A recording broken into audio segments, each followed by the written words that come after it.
Welcome to the Atlanta Voiceover Studio and ProVoiceOverTraining.com podcast. I'm Heidi Rue, and my husband Mike Stout and I own the studio, and today's episode is so good. So Stephen Goard is on today with me, and the reason why I asked him is because he has created his own animation and is in the middle of pitching it right now to some big networks. And I wanted him on to be able to tell you what it's like to create content like this. From the whole process to who you need to be involved with, and then what he's learned through the process himself as a voice actor. It's a really good thing with some really good nuggets, and I think you'll really enjoy hearing from Stephen. Okay, let's hear from Stephen. I'm so excited to have Stephen Goard here. As Mike calls him, go hard, because he goes hard in his voiceover career. He is with CESD in New York, LA, and at the start of 2024, so just a year ago, he made the move to full-time voiceover, and you'll see why, because, he's voiced national commercials for Cheerios, Gatorade, Hanes, CDC, Pfizer, Moderna, Mike's Hard Lemonade, Principal Financial, and so many more. Plus, he does a lot of promos for NBA, NHL, ESPN, and Fox Sports, and he's also narrated documentaries for ID Discovery, the voice of Lem for Starry Soda by Pepsi, and Kang the Conqueror for Marvel Heroes Unite on the Australia Disney Wonder Cruise. And the reason why I wanted to have Stephen on the podcast today is because we had him for our Give and Learn in 2024, so just this past December, and he was on the panelist. But there is so much to talk to Stephen about. We talked a lot about making the move from part-time voiceover to full-time. And we did not even get a chance to talk about something that I really wanted to talk about. So that's why I said, Stephen, please come on the podcast, because that way we can dive deeper. And what that is you have created your own animation, and in a really short time too. When I was looking at some of the dates, dates don't stay in my mind. So then when I went back and I was like, whoa, this is really, he did this isn't you just started in 2000 and it's just coming to be. It's relatively new, and it's so great. So it's called the Uptown Chronicles. Yes. So I did want to talk about that. But first, for people that weren't at Give and Learn, can you kind of give us a little bit of your history into voiceover? Absolutely. Well, again, first, let me say thank you for having me. I am truly, truly, truly grateful and appreciative for the opportunity to come talk to you. One, because this is a full 360 moment for me now, and I tell people this all the time. When I really got serious about my voice acting career, I would listen to the AVS podcast religiously in the car, when I was walking, when I was, doing my little walking meditations or running or in the gym. It was trying to figure out where to start. And you guys had so many wonderful guests on and gave so much information. So thank you for having me. It feels very much like a full 360 moment just to be here. So yeah, of course. We love that. That's awesome, Stephen. Yeah, man. So, honestly, I signed to my first voice acting agency in 2013. And that was Houghton Talent here in Atlanta. My wonderful agent, Sally Neal. Yes, she invited me to come. And it was funny because I had a self-produced demo that I had sent to a guy in Chicago. And, well, matter of fact, a friend of my mother's heard it. And she's like, oh, well, you sound pretty good. Let me put you in contact with this guy that I know. He was a producer that worked at CRC Studios in Chicago. And so I sent it to him. He heard it and like, yeah, you got something, but let me see if you're serious. I want you to fly out here. Come talk to me, and then we'll go from there. So I flew out as promised, and I had to call my mom and ask her for a couple dollars to get on the plane.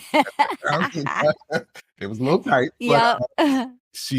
I got out there, and from the time that he threw me in the booth cold, and I didn't flinch, and he was like, "Okay, I'm impressed. I tell you what."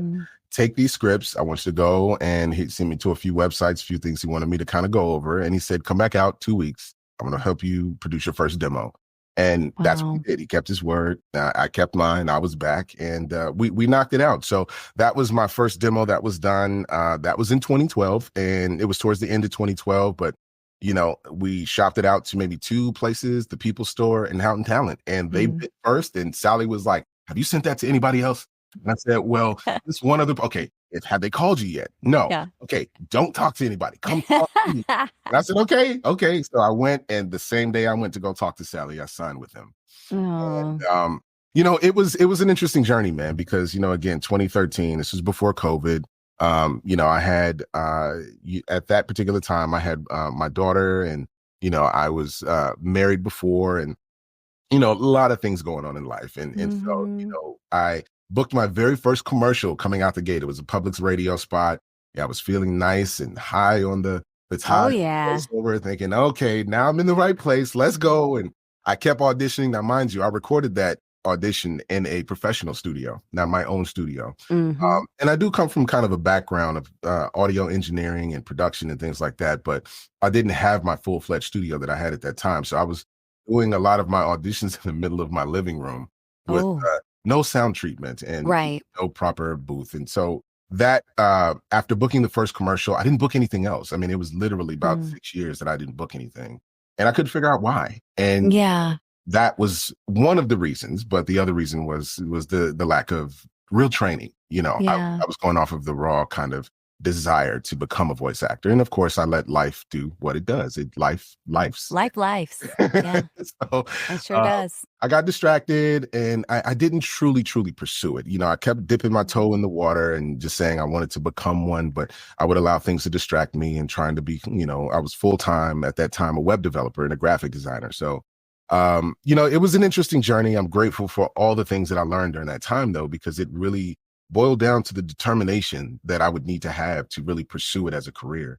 Yeah. And so after making a decision to say, hey, now, mind you, I think COVID around 2020, 2021, and, a lot of us were kind of in that mode of trying to figure out what to do because we're all stuck in the house. And it was a time where I did tell myself, okay, I've got the time on my hands. Let me see if I really hone in and focus, So one of the things that I did was I moved my studio, and I began to reach out to some of my friends and colleagues who I knew were actually voice actors as well. And they put me in contact with a few folks that really helped me to find my voice. And I think that was the first real lesson in becoming a voice actor, is to be authentically you and appreciate what you can bring, because there's room for everyone. And when I really started to embrace that message, that's really where the turning point was. I began to become very serious about the training and the setup that I had. So I moved in my studio into my closet. So that was my first official booth, was in the closet. And from there, I just began to audition. I used the pay-to-play sites to kind of hone my chops. And, there were a few out there. And then I kind of just picked one. And voices.com was the one that I began to work with. And I hammered away, audition after audition, trying to refine, trying to find myself and find my voice. And, I booked towards the end of the year, I think it may have been 2022. I kind of booked the first one. And it was so funny because it was actually it was a director's cut. So it wasn't anything that was going to air anywhere, but it still gave me an opportunity to work with a producer to get that feedback. It was such an invigorating experience because I had never really had to work one-on-one with someone before to produce, something. Yeah. I really remember that so vividly. He was such a nice guy. And so he sent me the cut, and I was like, okay, yeah, this is it. So I began to continue to train. And then I found my mentor. Paul Liberti was my mentor, and he was the person who really believed in me. And I can't say enough for what that really means. If you can find a mentor or work with someone who's willing to, if they see that passion in you and can just give you the little bit of guidance. And sometimes it's just trying to find your way, but they rely on you to be you. And that's what, I'm a dad. I've got 5 children. I've been married to my wife for 8 years now. And this is who I am. I'm a previous rapper, producer, leaning into all of those things, was really what he helped me to embrace. And that's when I feel like the real shift happened. And, I've also worked with some very other very talented coaches. Chris Grant, Aurelia Michaels were also very pivotal in my career and helping me to embrace the authentic me. Yeah. But yeah, from there, I just began to audition. I worked on my demo after working with Paul maybe for about 4 months. He said that he felt I was ready. So we produced a demo. And yeah, I ended up probably somewhere around right after I produced a demo, maybe it was around May, and I ended up, kind of doing a trial with CESD. I met with Billy and Anita, and they were like, we love, what we heard. We'd love for you to sign up with us. And I never forget that conversation because, I told them, I said, thank you so much. Do you mind if I just talk to my wife? Because it's so many. I think about it now because it's like they chuckled, and they're like, of course, of course, of course. And I told one of my coaches, Chris, and I'm like, Chris, CESD said they want to sign me. But he said, well, what did you say? I said, I told him I wanted to talk to my wife. He said, well, if you don't call him back, tell him. But I was so grateful, and I called him back the next day, and I just it's been a love match ever since. I really feel like CESD is home. I love all my agents, and I'm just grateful. They've just been such instrumental pieces of honing myself and my craft, and trying to find that success of being me. So yeah, that's kind of the short and skinny of the journey, and I've been ever since. I literally just last year signed. After being so, what's funny is sometimes you do a trial with companies. I didn't realize it. I thought I was with them after having the conversation, but I hadn't signed any actual paperwork. And then found out like later that year, like, oh well, you're not quite official yet. But after having booked a few things in that December of that same year, I ended up flying out to New York, and I sat down with Billy, took me out to lunch, and I signed with them officially. And they generally do like a year and a half, and after about that time, then I think it's like 3 years, 3 years, 3 years. And, so last year I actually signed my 3-year contract, and I am just feeling very grateful to have them in my corner, and I've got some other wonderful agencies that I work with, but CESD is absolutely my home. Yeah. Congrats. Thank you. Congrats, Stephen. Okay. Let's talk about the Uptown Chronicles. Yeah. So Yes. First of all, just a brief summary of it, but it's an animation that you wrote, created, cast, all the things. How did it? I know that there's other people that are involved, and we will totally get to that. But what motivated you to do it in the first place?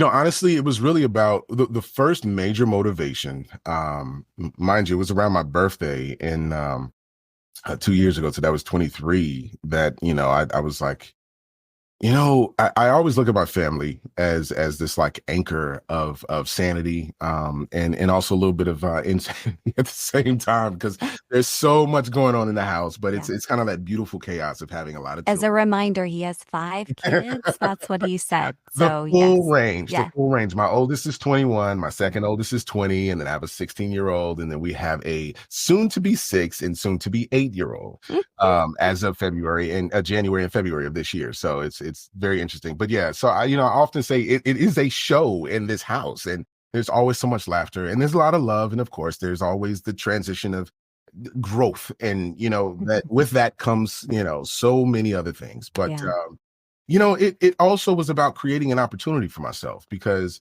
one of the things that I've always been taught to do is not to necessarily wait for someone to give you something. And animation has been one of those areas that I really wanted to make a name for myself. But while I'm trying to, chase those opportunities, I'm like, what better way to showcase what I can do would be to create my own animation.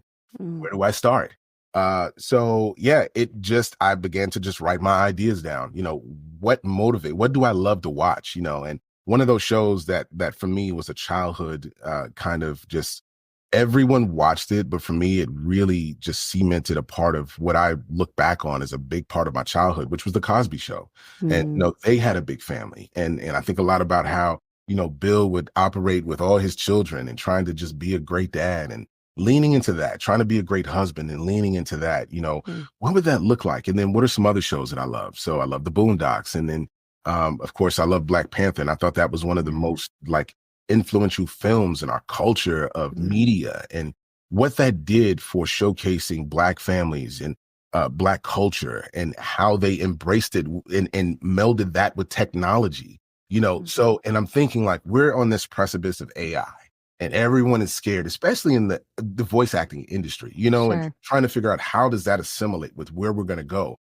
So let's do this. Let's just smash all of those together. What would that look like? And that's where the idea was born. Oh, I came up with these versions of my children and my wife and myself. And so literally this is these are caricatures of all of us, and of course I play the dad. So that's a very easy role for me to slip into. And right. yeah, I found what's so funny is I woke up after coming up with the idea. I wrote the initial script, which in a way was more of an outline because I'm not a natural script writer, but I am a writer just from my history of writing You're a rhymes. rap. Yeah, Yes. Yeah. but I had to get the idea out, so that's what it was about. It was just I wrote all the background dynamics between all the characters and the relationships, like those things popped out to me so vividly because again, I was just leaning on kind of the stories of my family and what I've seen my kids go through and growth and myself as a dad. It was very easy to tap into that part. But I knew it needed to be refined. So, the first person that I actually ended up reaching out to though was actually a childhood friend of mine. And really more family because back then, he was what I call the OG. He was the older guy, and we were running behind him, trying to be like him. And he was a rapper, and his name is Patrick King, and he was actually the cousin of my best friend in Chicago. And I reached out to, but he can draw. He has Marvel level drawing ability, like Wow. so crazy. So I woke up at 2:30 in the morning, and yeah, this is out of a dream. And I literally was like, I have to text him. He's the one I need to call to draw these characters that are in my head. I had these AI versions because I had been playing with AI to try and figure out, what do they look like? I knew what I wanted them to look like. I would put these descriptions in, and when I finally got the characters, the 7 characters I wanted, and then I like need an antagonist. What does this look like? So I had the full cast already like created with these renderings, right? And I had the ideas, the background with the characters and all of that. And so I got on the phone with my friend, man, and I said, listen, man, I have got an idea about this series that I want to create. At the time, I didn't know if I wanted it to be a movie or a series. I just knew I needed to get it out there. Yeah. And he's like, I'm all ears. And so I'm at the car shop I talked to Zero for about 2 hours. And he's like, man, I am all in. He jumped at the opportunity to use his skills to create these renderings. I needed them to be original to the series, like nothing we had even seen. So I'm like, yeah, man, the Cosby Show, the Boondocks, and Black Panther, go. Easy to make something for me. And Yeah. when I tell you what he brought back, I was like, oh my God, this is it. I just knew it. It wasn't even a few iterations like, no, you're almost there. Like, no, the first time. And I guess I hope that because I had given him so much background, it's a part of what helped to make it easy. But yeah, what he brought back was just amazing. And I was floored, and it just lit that fire. So I'm like, okay, next we got to get the right script for this. And so I'm like, what do I do? It was really just putting it out to the universe because I really didn't know where to go with any of this stuff, so I'm just like at one piece down. I have the characters drawn, I have a good concept. I have the background to the characters. What next? I need a good script. This that I have here is not cutting it, but it's an idea. Yeah. And then, it just so happens that my next door neighbor, I was talking to him, of course, I'm one of those people when I get excited about something, I cannot shut my mouth. And so I told everyone that was close to me, not everyone, because you can't share so much that you give the idea away. Right. But, my next door neighbor, Donnie, he's a confidant, a great person. And I told him, I have this idea. I need to get the script written. I have a starter script, but, he said, you know what? I know this guy. His name is Alonje Hawes. And he used to be in the service with me. Matter of fact, he was his sergeant. He was the person that signed him to get into the service. So I'm like, yeah, I would love, he's like, yeah, he's written several web episodes and a few TV series episodes. And, he's a really talented guy. I said, well, reach out to him, see if you might be interested. Funny enough, hearing it now too, when he tells the story, it's very interesting because, of course he's heard that before. He's a very talented writer, very, very talented writer. And so, your skills are in demand when you are. And, so he's heard that before. Oh, I've got a great idea. I've got a script. I really need to, so I think he was kind of like, yeah. Okay. But then he heard it was an animation. He was like, well, that's different. I haven't done that before. That was something that I think was on his list of to-dos. And so it was, serendipity. It was just really a synchronistic kind of meeting of minds. And so he introduced us, reached out to him, invited him to come over to the studio. We sat down, I laid it all out for him, and I gave him my whole spiel about, what I was envisioning and how I had these characters in my head, and he was on board from there. And Wow. it just felt like it's just been history. Yeah. We've made a lot of progress. Since then, and we've produced a trailer. We are in the midst of trying to get the series picked up, by a major network or a production house who can really see the vision of what it is that I'm hoping to really create and cement, and as a legacy to animation, and just something that's different from what we've seen. Hmm. Um, for me, I just don't think we have a lot of shows that showcase not only families, but especially African American families with dynamics that are cohesive and dynamics that really Right. embrace togetherness. We don't Yes. have a lot of that, especially in animation. Yeah. So yeah, that's kind of where it was born from. And Yeah. it's certainly been a journey. We're still on it. We're very, very close to getting to that point, but we have so many things we've created from this. We've managed to birth a comic book from it. And it's one of those things. This year we're actually doing some Comic-Con tours and connecting with people, looking to build a fan base. And that's, yeah, it's a labor of love, and I couldn't imagine spending time doing anything else, because Mhm. again, I'm excited to be able to get behind the mic, and even it's given me a different appreciation for what I do as a professional voice actor, because the casting side of things, it's eye-opening. We received a ton of auditions for a few. We received a ton of auditions in general, but there were a few characters that seemed to have gotten more auditions than others. Our antagonist and the Mhm. mom. We had a Mhm. ton of people who wanted to audition for the mom and the antagonist. And so, but it was great, man. It's a Mm. journey, which, of course we're still on it, but I derive so much joy from just watching it develop. I'm a fan as much as a part of being a creator of the series. Sure. What was something that you learned from the process that you have implemented into your own VO career? Honestly, it's the patience that it takes in knowing that, a production is so much more than just about you as a voice actor. When you're trying to find the right voice for something, it becomes more than just about the voice. It's how they embody the characteristics naturally for the character, how they understand the background for the characters. And, knowing that, you're one small piece of an entire production that is at the end of the day going to be shown to represent a brand and the messaging that they're trying to put out there to the world. If you can take a moment to just soak in how many people are involved, then really just doing the best that you can and being you for what you're going to bring to that character, and really truly just trying to connect with what that character's going to be, especially with animation.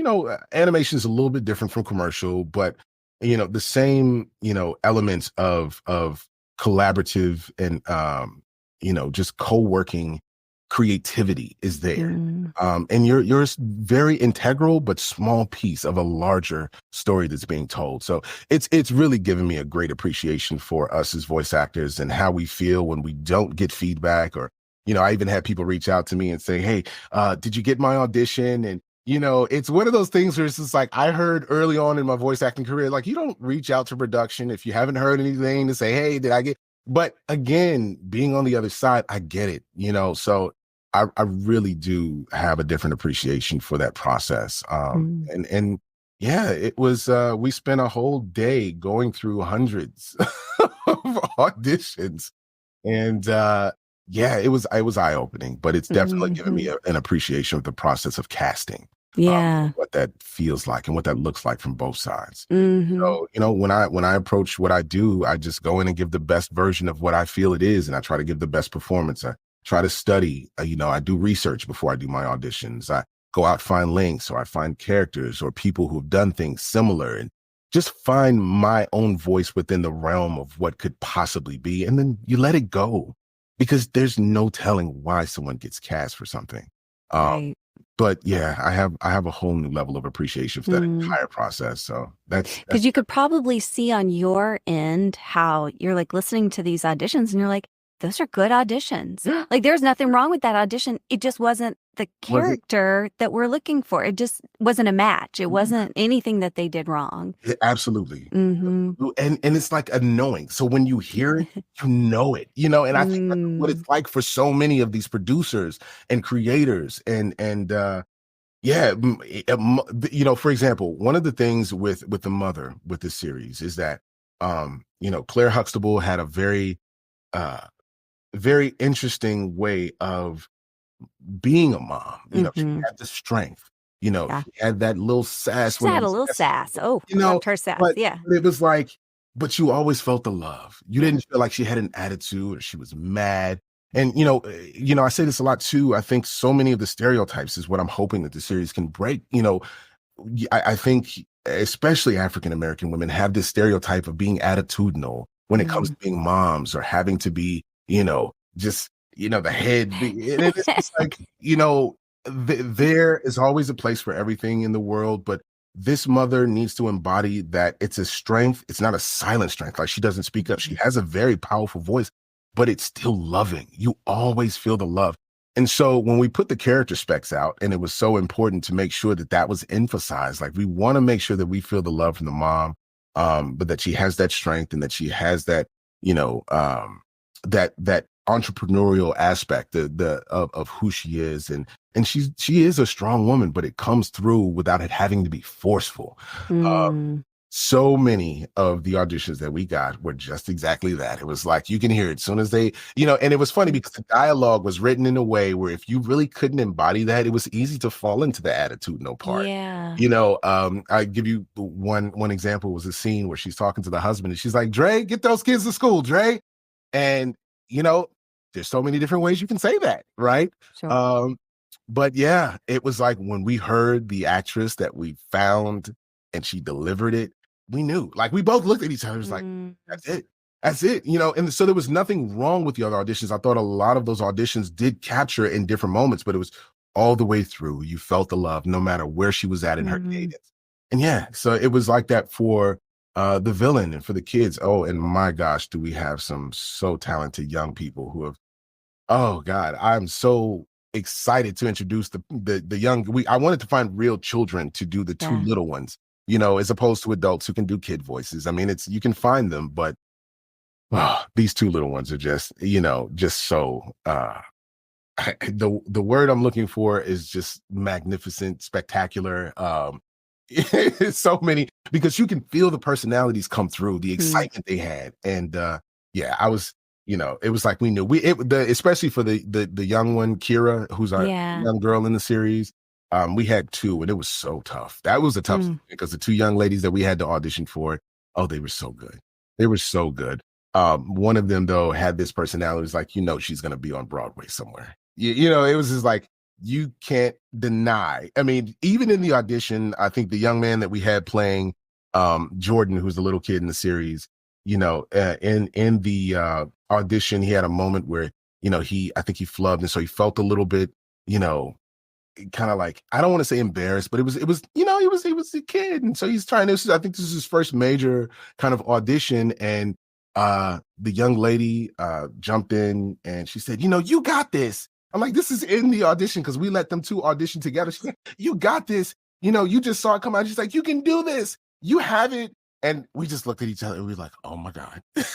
Like, Yeah. my heart right now can't take all this just lovely Wow. energy. But yeah, it was a beautiful experience. And so, I'm so excited to just bring this to the world. And I can't wait until we can get in the studio and record. Of course, that's the fun part for me.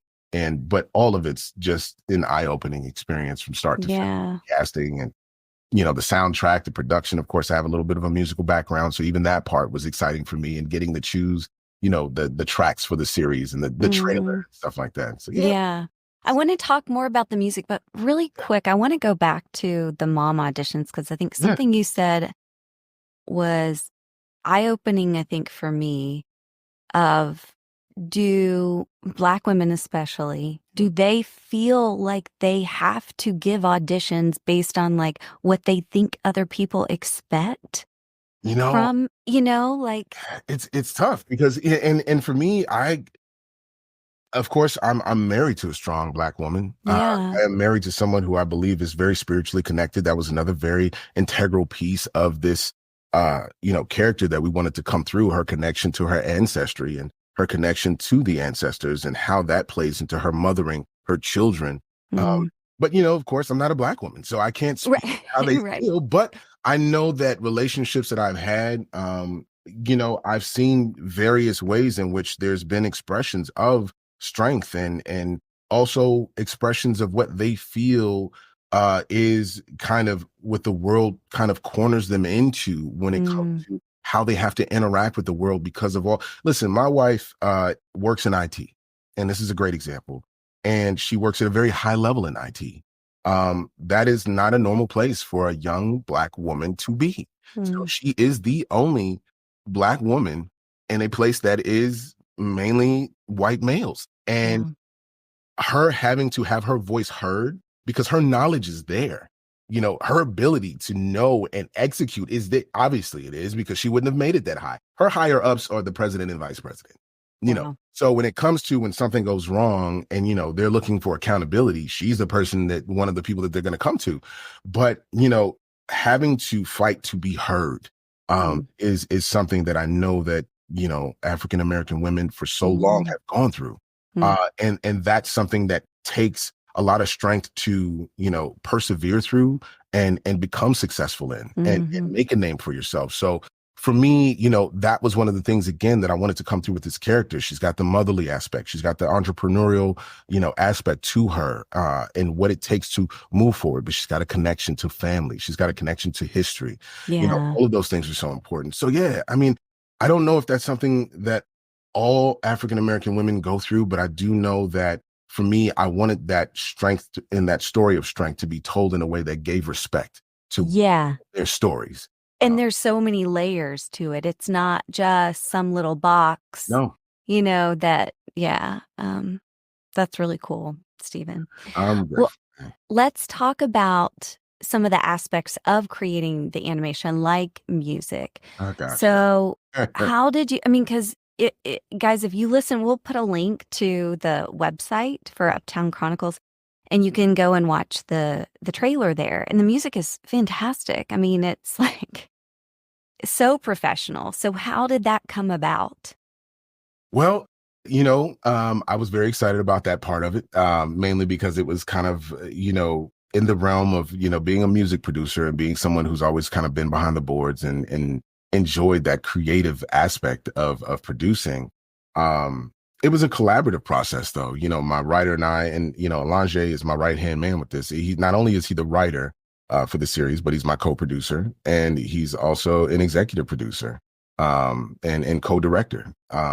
So we're really in the trenches together on this. And, we work very, it's interesting because I've always been, easy to work with. I feel like I'd like to think I have been, but you never know. But he and I have his dad is actually rest in peace. His father's not with us anymore, but his dad was from Chicago as well. And he would often tell me, like, I remind him a little bit of his dad in certain instances, just my cadence and how I kind of articulate certain things and the ways that I think. But we connected and it's been a very collaborative process, but it was interesting trying to figure out all the pieces because I honestly feel like I'm feeling my way through. Intrinsically what goes into it, but as you get into the nuts and bolts of everything, you kind of figure out, okay, so we have the script, we had to find our animator, we have the drawings, we have all the caricatures, and now we have to find someone who can actually bring it to life on screen.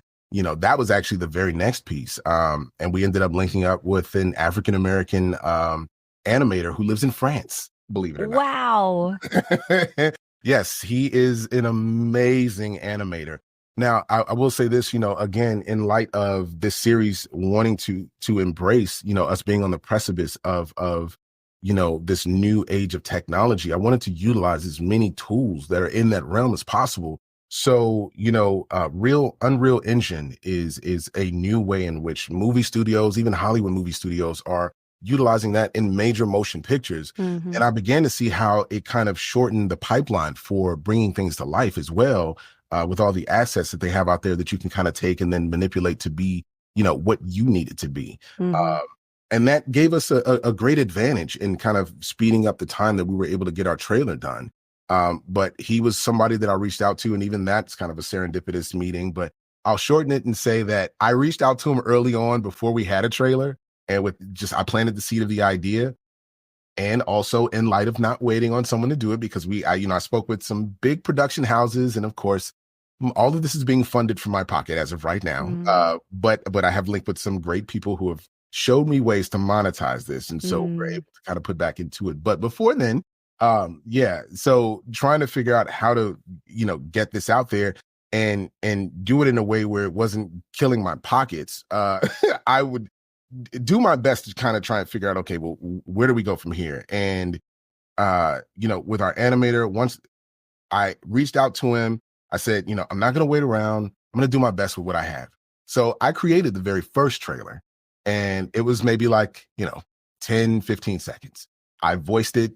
I took some AI tools and I clipped some things together, did a little bit of editing and put it out there. And I'm like, this is the concept. And I used our 2D art. This is our concept for what we're doing.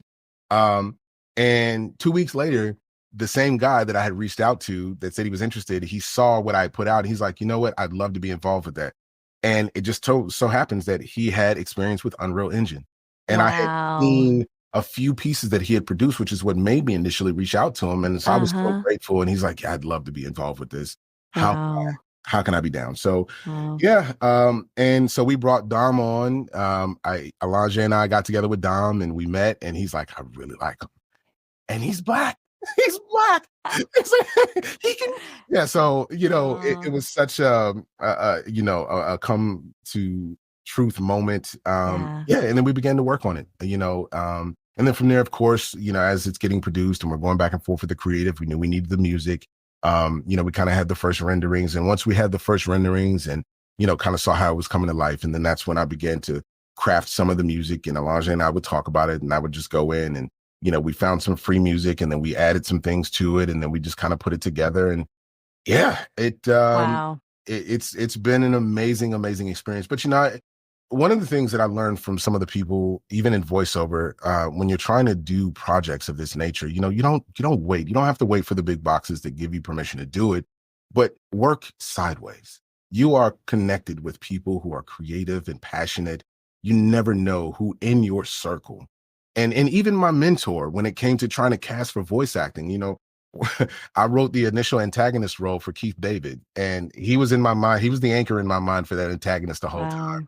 But of course, when I reached out to Keith in his representation, he was busy at the time because he's a very busy man. But it was worth a shot. But what it did was it let me know, it was kind of the first way of figuring out, okay, you may have aspirations to work with someone of that caliber, and you will one day, but you may find someone who is just as good. Hmm. And I let my mentor Paul kind of see what we had, and he was like, "Oh, this is beautiful, Stephen. Let me tell you one thing you need to do: find some actors near you. Work with people in Atlanta. You Mm. have people around you. Reach out to these people." You're right, Paul. And from there, Hmm. that's exactly what I did. So that's how we began. We did a Wow. casting that was an open casting. And then I actually utilized CESD, my agency. Nice. They were integral in helping us to find a few of the actors that we have who are very major in the series. And Mm. I'm so grateful because they've been very supportive of the series just as much as they have of me being a voice actor. And that's why I said it feels like home working with them. Yeah, They care on totally. so many levels. But yeah, we pulled it all together and we produced the trailer. Web development is kind of my background. So building the site was And the site looks great. So you can tell that that's your background. Looks Um, great. and I also have some other collaborators who I've been working with for a while, just on the back end, and they help us with social media.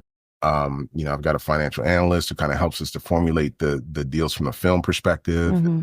and now we have an operations manager, so to speak, and he helps us to really get and hone in on how to kind of structure our moves in a way where the end result will be exactly what we're hoping Hmm. for this to hit. Let me ask you about the trailer because one thing that I have done in the past, and not many people probably know this, but I created a whole pilot TV show and I went and pitched it to a big a big conference. But man, I spent $11,000 of my own money to create this whole little pilot, and it was a huge endeavor. And when I got up there to pitch it to the networks, all the networks were like, you could have just written this idea on a piece of paper and Yeah. handed it to us. And I was like, shoot. That was a huge learning lesson of like, oh, I just needed like a simple concept. So when I saw that you just did the trailer, I was like, that is really smart. And I think you probably got some really good advice somewhere from someone Yeah. on that. So how'd that happen? To be honest with you, it wasn't so much that I got advice on doing the trailer. I wanted to be different. I've kind of always felt like, you know, I don't want to necessarily, I wasn't an outcast, but I never was a part of like the cool kid crowds. I wasn't like an athlete or specific, now I was into sports or, I had friends, I was friends with people that everybody else wasn't necessarily friends with. And, they would, but then I can be friends with the cool kids and then the kind of the off kids or whatever. Yeah. And so it was like, I always felt like I kind of had to create my own thing. And so I wanted to be different. But I also wanted a way where we can find ways to gain some recognition for it, to just help validate the idea. Mm-hmm. So one of the ways in which I thought to do that would be to create a trailer as opposed to creating like a whole, first episode and having it be so expensive. Now, mind you, creating this trailer was no small endeavor. Yeah. Yeah. It was very costly, from the casting to the animation to the sound and, the engineers and things that I worked with. But with all that being said, it really just boiled down to trying to find a creative way to get the idea out there.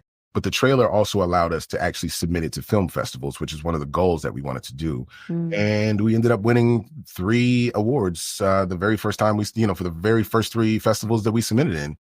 We won them. And so Amazing. for me, it was kind of a validation of the fact that we're in the right place, we're Mm-hmm. kind of making the right moves. And that's really what it was about. It was like, okay, there's several different ways we can go about this, but I think a trailer will help people to really understand where we're trying to go with this without giving too much away.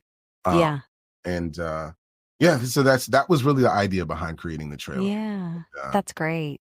What are some of the biggest things that you've learned as you've started to pitch Uptown Chronicles to Oh people? gosh. That it's a lengthy process. And That it's not easy. No, and as much as I believe very much in manifestation, and being clear, clarity I think is an important piece of whatever you're trying to bring about. You know what I mean? And I think just knowing that you have to be patient with the process, but even as I've continued to collaborate with people and expand our team, having a plan, but having not just a short-term plan, but a long-term plan.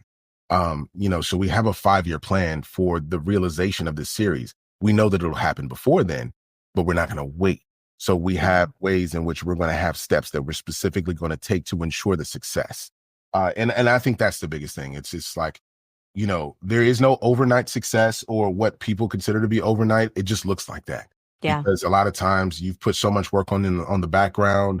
And by the time it comes out and people realize how much you put into it, it doesn't feel like that. It just feels like, oh, wow, this is just so cool. But no, it's because as I look back, it's like now I started this in 2023, August. So now we're in 2025. So, I had a goal of trying to get the series first episode produced May of last year, but we're still here. But with that being said, that doesn't mean it won't still happen very soon. But in the meantime, we have very specific steps that we're taking to ensure that this will become an actualized series. And that's what's exciting. So, it's just knowing that your future is not in the hands of someone giving you anything. It's just about creating those opportunities for yourself. And for me, that's really been the messaging along the way. Create those opportunities for yourself. Find ways that you can continue to have movement, because it really is just 1% every day. And you're going to look up and soon 1% adds up. I read this book one day that was talking about compound interest. And that's really, truly how life works. Because when you compound 1 penny, but you continue to compound that 1 penny, you really don't see it actualize into that million, probably until about year 5 or 6. And you looked up after you've continued to compound, then it's like, oh, wow. Now I have something that feels much heavier than it did when I first began. Yeah. But yeah, it's definitely enjoying the journey and loving the journey that allows me to focus more on the work and less on just the end result. Because when you are creating, you do it. For me, creating is a happy place. But even more so, creating in a way that inspires people is even more in line with my life's mission. So that's what I'm anchored in, and that's what I hold on to as we're going through this process. I love it. There's so many other questions, but I can't imagine a better place to end this podcast on than that. So we will just keep them wanting more. Thank you. But thank you so much, Stephen, for being on the podcast. I really appreciate it and sharing all this. And we're just here to cheer you along the way and support and do whatever we can. So thank you. Thank you for having me. Thank you for doing what you guys do. You continue to be a very pivotal part of this industry, and just pillars of caring and education. And, I don't think the voice acting industry would be what it is without you, and Mike. So thank you. Thanks, Stephen. You're welcome.